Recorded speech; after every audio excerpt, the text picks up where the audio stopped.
আমার ব্লকে কিভাবে প্রস্তুতি। প্রথমেই জানিয়ে রাখি, আমাদের ব্লকে বর্তমান একনায়কতন্ত্র চলছে। আমাদের পুরনো দিনের যে সমস্ত নেতৃত্বরা আছেন, কর্মীরা আছেন, একজনও কর্মী পুরনো দিনের কেউ বর্তমান যারা দায়িত্বে আছেন তাদের সঙ্গে নেই, তাদেরকে ডাকেনি। তারা প্রত্যেকে যে যার বসে গেছে। কিন্তু আমরা যারা পুরনো দিনের যে সমস্ত কর্মীরা, তারা মিটিং করে আবার সংঘবদ্ধ হয়ে দলটা, আমরা দিদিকে দেখে ভালোবাসি, অভিষেক দাকে দেখে ভালোবেসে দলটা করি। আমরা কোনো ব্যক্তিকে দেখি না এখানে। তো আমরা সংঘবদ্ধ হওয়ার চেষ্টা করেছি এবং আমরা ব্লকের টোটাল যতজন আমরা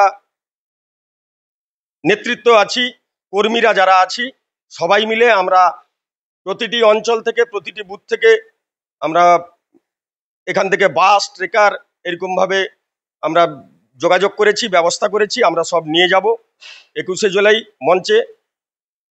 এই পিংলা ব্লককে আমরা নেতৃত্বকে জানিয়েছি, জেলা নেতৃত্ব এবং রাজ্য নেতৃত্বকে জানিয়েছি এই পিংলা ব্লকে অবিলম্বে হস্তক্ষেপ করে যাতে ব্লকটা সুন্দরভাবে চলতে পারে, তার জন্য আমরা ব্যবস্থা করার জন্য আমরা দলকে অনুরোধ জানিয়েছি।